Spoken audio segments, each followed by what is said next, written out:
नमस्कार, आपका स्वागत है देश परदेश संवाद चैनल में।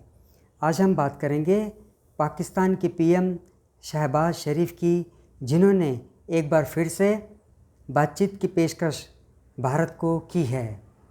युद्ध न करने की दुहाई दे रहे पाकिस्तानी पीएम की बातचीत की पेशकश क्या वाकई शराफत भरी है? जिहादी विचारधारा वाले पड़ोसी देश पाकिस्तान से बातचीत का ऑफ़र भारत को आया है। The Islamic Republic of Pakistan के सुर बदले बदले से दिख रहे हैं। आर्थिक तंगहाली से आजिज़ आ चुके पाकिस्तान के प्रधानमंत्री शहबाज शरीफ ने एक बार फिर बातचीत की पेशकश भारत को कर दी। मौका था इस्लामाबाद में आयोजित पाकिस्तान खनिज शिखर सम्मेलन का। सम्मेलन के उद्घाटन सत्र में मंगलवार 1 अगस्त को पाकिस्तानी प्रधानमंत्री ने कहा कि हमें किसी से कोई शिकायत नहीं है। हमें अपना और यहाँ तक कि अपने पड़ोसी का भी ख्याल रखना है।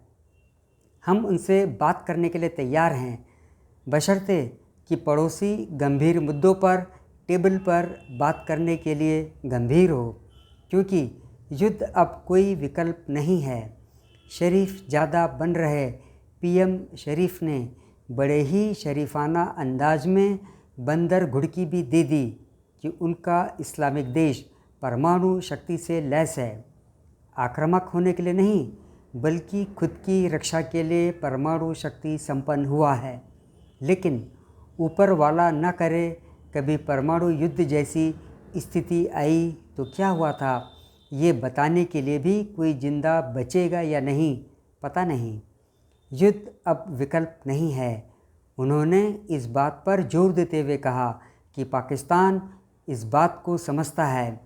शहबाज ने कहा, यह भी उतना ही महत्वपूर्ण है कि हमारे पड़ोसी को यह समझना होगा कि जब तक हमारे गंभीर मुद्दों को समझा नहीं जाता है और शांतिपूर्ण और सार्थक चर्चा के माध्यम से संबोधित नहीं किया जाता है, तब तक हम सामान्य पड़ोसी नहीं बन सकते हैं। भारत के साथ युद्ध की चर्चा करते हुए शहबाज शरीफ ने कहा कि हमने पिछले 75 सालों में 3 जंगें लड़ीं और क्या हुआ? इन लड़ाइयों के कारण गरीबी, बेरोजगारी और लोगों की शिक्षा, सेहत और कल्याण के लिए संसाधनों में कमी हो गई। बता दें कि करीब 6 महीने पहले अल अरेबिया समाचार चैनल के साथ एक साक्षात्कार में शहबाज शरीफ ने इसी तरह का प्रस्ताव दिया था। हालांकि इस साक्षात्कार के सार्वजनिक होने के चंद घंटों में ही पाकिस्तान पलट गया और अनुच्छेद 370 बहाल करने की शर्त जोड़ने लगा बातचीत के लिए। ताज़ा बयान में हालांकि शरीफ ने किसी देश का नाम नहीं लिया, लेकिन इतना तो स्पष्ट है कि उनका इशारा भारत की ओर था। बातचीत की दुहाई ऐसे समय में की गई है जब पाकिस्तान घरेलू अशांति में उलझा हुआ है। इतना ही नहीं, महंगाई भी चरम पर है, मुल्क बंटवारे का भी शोर है।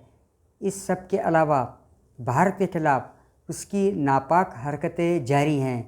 प्रॉक्सी वार जम्मू कश्मीर में, पंजाब में अलगाववाद को बढ़ावा, ड्रग्स की तस्करी में ड्रोन का इस्तेमाल, अंतर्राष्ट्रीय मंचों पर टूल किट का इस्तेमाल कर भारत के खिलाफ माहौल बनाना, हनी ट्रैप का जाल बिछा भारत में जासूसी कराना, अंतहीन सिलसिला है भारत को अस्थिर करने का। बातचीत की पेशकश की टाइमिंग भी गौर करने लायक है। सीपैक चीन पाकिस्तान आर्थिक गलियारे के दूसरे चरण के शुरू होने के मौके पर विकास के लिए शांति की बातें हो रही हैं। भारत इस परियोजना के विरोध में है, क्योंकि ये पाक अधिकृत कश्मीर से होकर गुजरती है और सबसे बड़ी बात, अंतर्राष्ट्रीय समुदाय को संदेश पहुंचाने के लिए पाकिस्तान को मजबूरी में शांति का पाठ पढ़ना पड़ रहा है। आज के इस अंक में बस इतना ही। आपसे अनुरोध है कि आप मेरे इस चैनल से जुड़े रहिए और इसे सब्सक्राइब भी कर लीजिए। जय हिंद।